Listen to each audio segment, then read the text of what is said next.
Hey guys, welcome back to another video.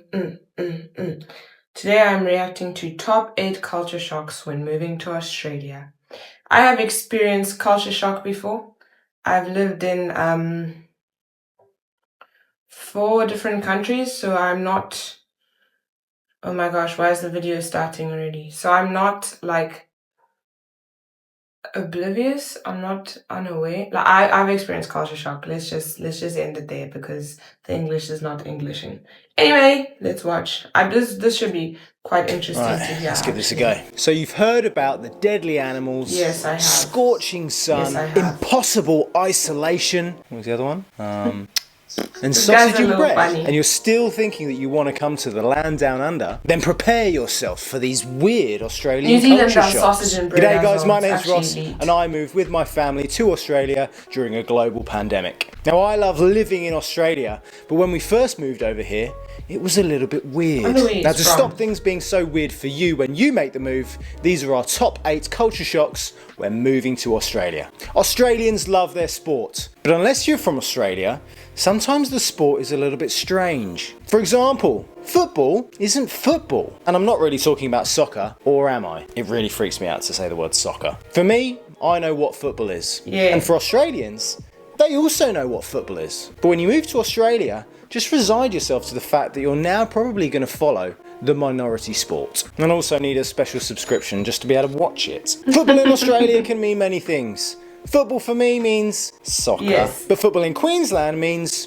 rugby league. And if you come from one of the southern states like Victoria or South Australia, then football can mean AFL. And I still don't understand my how word. that game works. But I want to learn. You can still have a beer at an AFL game, right? But if you come from the UK like me and you still want to the watch your UK, beloved okay. football, then you're going to have to become a social hermit, bound to the wee hours of the night just to watch your darling Premier League. that If you don't Liverpool? like it, then take up one of the I'm other a many Liverpool forms of supporter. football. And if you're American, well, they also kind of play baseball and stuff too, but probably not your form of football.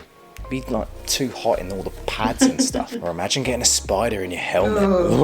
The second shock that we had coming from the antisocial rest of the world is the fact that in Australia, people are actually friendly to you. I mean, don't get me wrong, like, people are friendly in other parts of the world. But Australians are kind of like this weird level of friendly. People greet you on the street.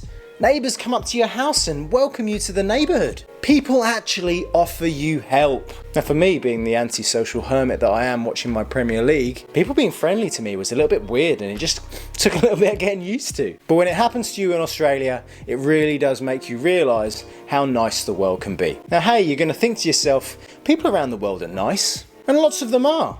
And you normally notice it when you're on holiday. Maybe it's the weather that makes people happier. Because I can tell you that the dreary darkness of winter kind of makes people the opposite. To be honest, this is one of the best culture shocks of Australia. Calling all social recluses out there.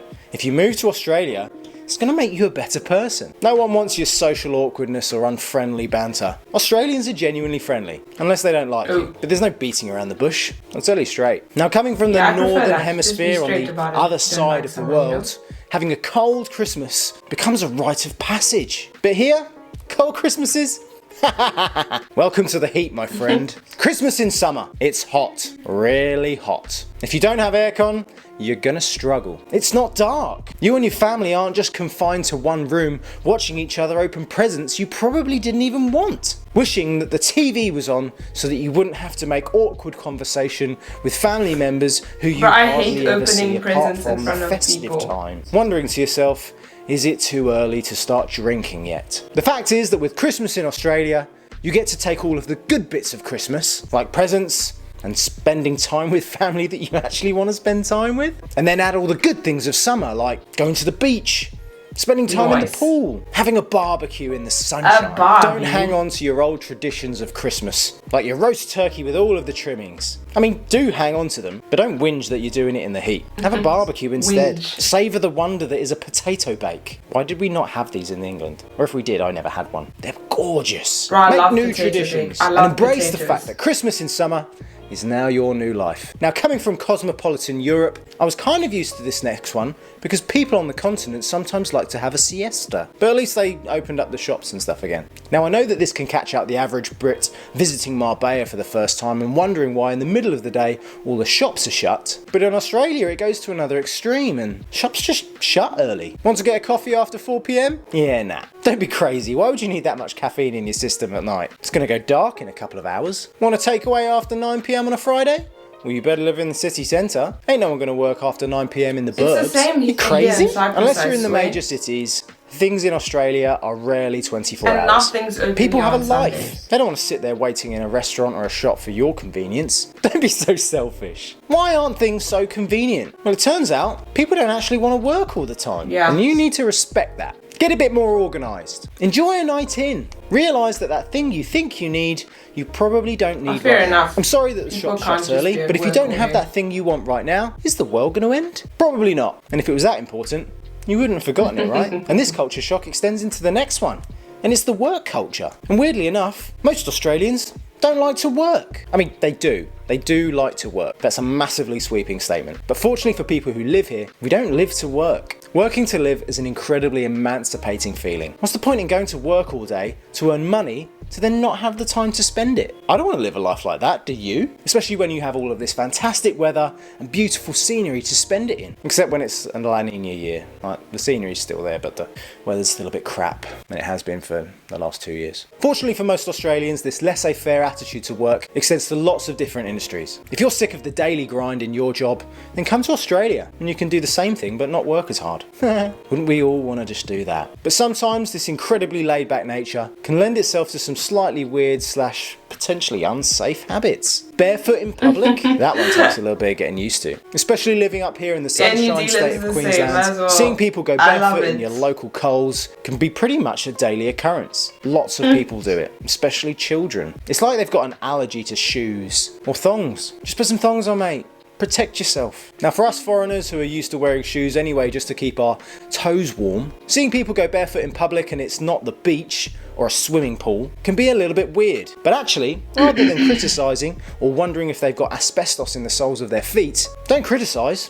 Join them. Everyone talks about that feeling where you can spread your toes in the sand and how liberating it can be. Well, just go barefoot in public, mate. You get that feeling all the time. Go Except barefoot when in it's the middle public, of summer mate. and you step on that black tarmac. Maybe put your thongs on then. Ooh. Now, if you thought going barefoot in public was rather informal or slightly offensive, then wait until the average Australian speaks to you. Don't get me wrong, most of them are educated, eloquent individuals, but the average Aussie does love a swear. They even do it on the radio. yeah, The first yeah, time yeah. I heard shit on the radio in the morning, I was wondering if my driving was okay or if someone was shouting at me in traffic. No, it was the person on the radio. I've even heard them drop the odd wanker, which can be wholly confusing to some of the people watching this that don't even know what a wanker is. They can say wanker on the radio, yet I'm cursy enough to bleep wanker on my videos. What a beautiful country we live in. Now, don't get me wrong, they don't go for the hardcore stuff like fuck or bugger. Wait, bugger isn't really that bad, is it? Oh, I've buggered this up. But most Australians will drop the C-bomb at you as Yeah. a term of endearment. How's it going? I know that for lots of people when they watch Game of Thrones, dropping the C-bomb was a big taboo. And if you don't like that word, sorry, Australia might not be for you. Because in Australia, lots of people like to swear and everyone's a cunt, so you better get used to it. I don't think I've ever used that many bleeps in a video before. I really hope I bleeped all of those out. Now the last one is something that's awesome, but also one of my little pet peeves. In Australia, they have some of the best containers for sauce. In those little foldy things that just squeeze out perfectly. What an invention! But in Australia, if you want the privilege of sauce, you have to pay for it. Want some Yeah. tomato sauce, mate? Yeah, that could be 15 cents, please. Or 30 cents if you want two, because they're like really small packets. Now, don't get me wrong, not everywhere does charge for sauce. Thank the Lord. But lots of places do, and it's pretty common practice. If you're like my wife that just loves to slather everything in tomato ketchup, then not only calling Oh, it I ketchup hate is going to be tomato weird in sauce. Australia, because it's tomato sauce, as I've been told many times when I get that confusing look asking for ketchup. But like going to America and having to pay for something and then add on the sales tax, if you want sauce, you're going to have to pay a little bit more. But the good thing is we don't have to tip, because everyone gets a fair wage. And Medicare. And gun laws. What a beautiful country Australia is. Now, if you're thinking of moving to Australia and you don't want to live in Melbourne or Sydney, and you think that like us, Brisbane could be the place for you, then watch this video to wonder if Brisbane is really worth going to. See you later. Oh my word. I feel like living in Australia and New Zealand are similar in some of those ways, in terms of some of those things. For example, the C word. Yeah. If you can't figure out what it is, I am not going to tell you, but I'm just going to say cuz for now, right? So, for example, everyone used, like, it's not even an insult. Like, I didn't even know what that word meant till I went there. And then everyone just throws it around casually. I was like, oh, it's not a bad thing to say. And then I met an American person and they were like, I can't believe everyone here just throws this word around. It's so rude. I was like, oh, is it? But yeah, they'll be like, oh, he's a good cuz. Nah, he's a bad cuz. Oh, what's good, cuz? Do you know what I mean? Yeah.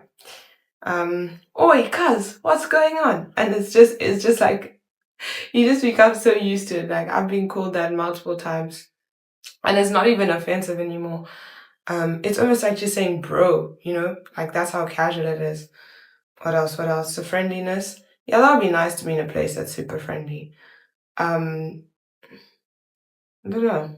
I'd also prefer, like, I like it when people are straight to the point. Like, oh, I don't, not like you can't come up to someone and be like, like, you can't just say to someone, I don't like you. But, like, at the same time, like, I'd rather someone just not speak to me and not, like, pretend to like me. Like, that's so frustrating because it's just annoying. And then they go behind your back and and you're just like, bro, there's no need for us to be friends at the end of the day.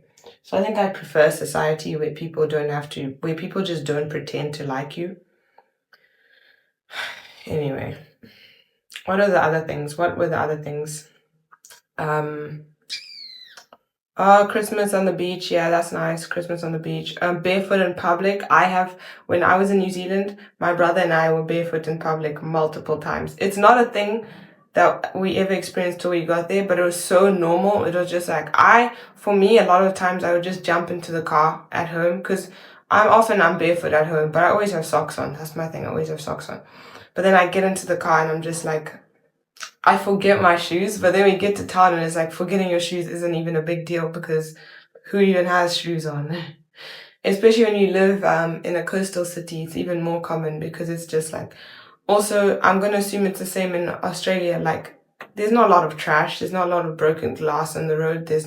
So it's just like the chances of you stepping on something, or you probably step on a stone at the worst possible scenarios. You step on a stone. Chances of stepping on something else, I'd say they're pretty slim. I wouldn't say the floors are like super clean because you're outside without shoes on, but I mean, building immunity, guys. Don't be so scared of a bit of dirt. Come on. And yeah, things closing early. I don't remember what that was like, but I know here where I'm studying now in Cyprus, it's places close, coffee shops all close around 3, restaurants close around 8, 9 p.m., except for the fast food places, those stay open till about 11. Probably until about 10, and then weekends it's like 11, 12. Yeah, and at the end of the day, like, you can't be mad. Cook something at home, like, or order the food earlier because people also have a life and they also want to go home and they don't want to work all day. So that is completely justified. Completely justified. Also, yeah, make coffee at home. If you want a coffee and the coffee shop's closed, don't get upset. Make coffee at home. What shit this is. Anyway. Thanks for watching, guys. My hair is really irritating me. I need to tie it up, right? Every time I put my hair down, I'm like, I'm gonna leave it like this today. Within like 30 minutes maximum, I'm like, yeah, I'm not leaving it like this today. Anyway, thank you for watching. Bye bye.